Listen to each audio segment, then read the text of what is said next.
Reggie here, and I want to welcome you to another one of my videos.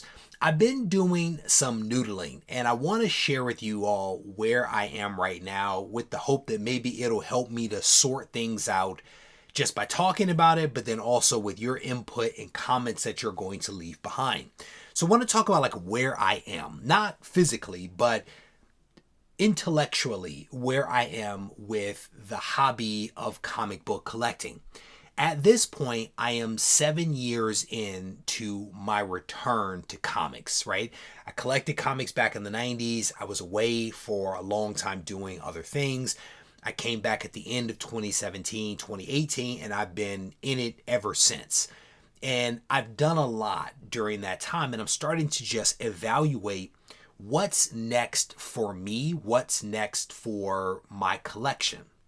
And for those of you that have seen some of my recent videos, I am still pursuing getting that Golden Age Human Torch Alex Schomburg comic. I am still in pursuit of that. I've actually been selling books left and right in order to put together the funds to buy that book when and if it actually presents itself, because I'm in a position to actually pull the trigger now because of what I've been doing. So I am still seeking that out, but I'm again evaluating like what's next for me. Do I continue to go down the rabbit hole of Golden Age comics, right? Is that something that I actively want to pursue?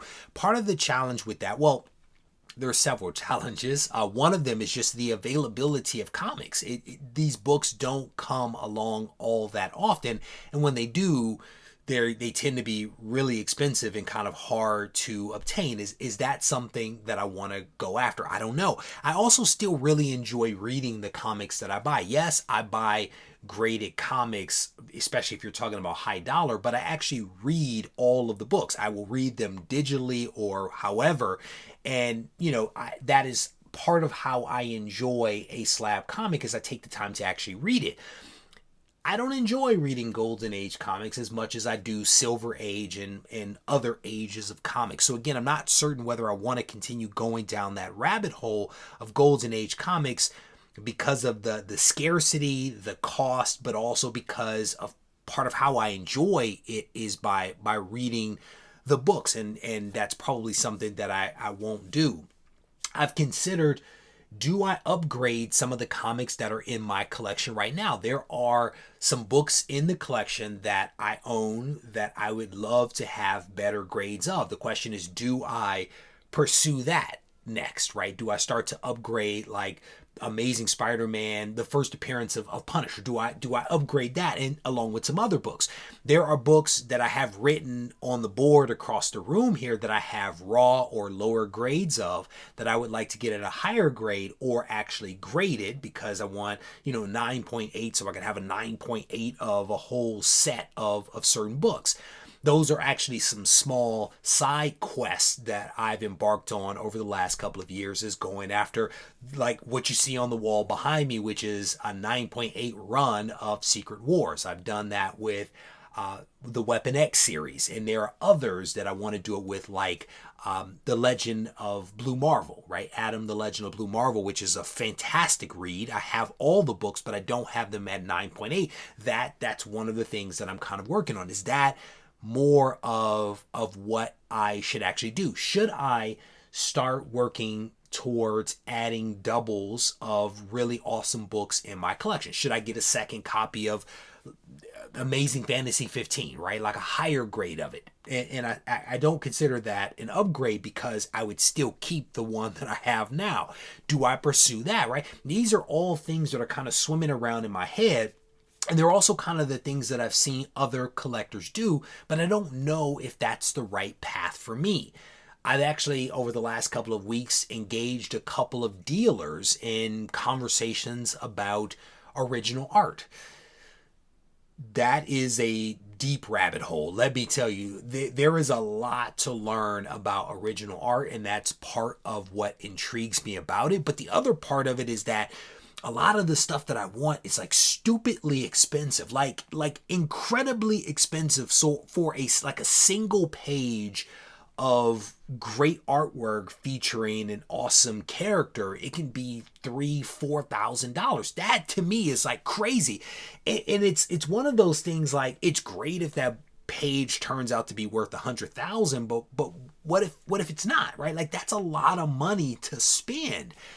So if it were cheaper for like a few $100, that would be a little different. Like, I would do that so that I could enjoy the art, put it in my portfolio, get it mounted and put it on the wall so I can enjoy it that way.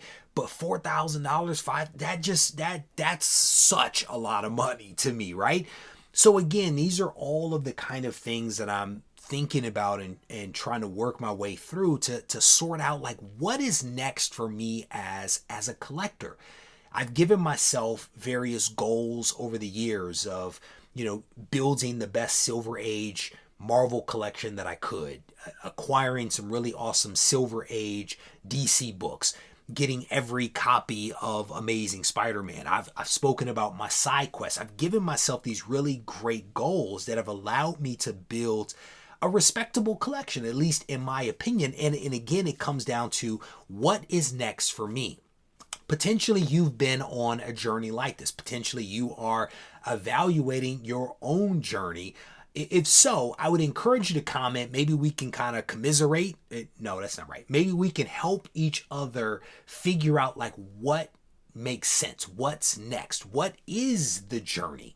So I definitely want to encourage you guys to comment. I'm going to continue noodling this, of course, because it is my collection and I can't outsource the decision making. But I thought that I would take a little bit of time to record this video again to help me maybe clarify some of my thoughts, but also to put it out there and see what comes back my way. I want to thank you guys for taking the time to watch this video.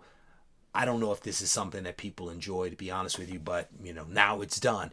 If you haven't subscribed to the channel, I want to encourage you guys to do that. If you want to reach out to me, you can do it on Instagram at Regie Collects. Take care.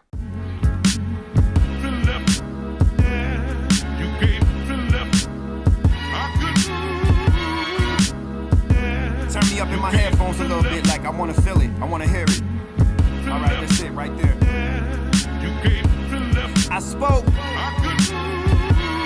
When the sunrise, till it's burned out. No place to recharge, so we gotta learn how. Conversations with OGs that got dreams that never worked out. So they become masters of dream analysis. They come in the form of barbers and schizos. Woodhead with a big nose, with his lip froze and big clothes. Rocking back and forth on park benches. Before these handles and mentions, we got game from water bottle drinkers with vodka scented ditches. That's something only the culture can smell. I wish I could make more shit the ladies can feel. But if it ain't organic, it ain't even music. And when me and Free sat down, the conversation didn't go like, who gon' shake their ass to it? I get why Zev Love wore the mask. And I still think the song Cream was deeper than Cash.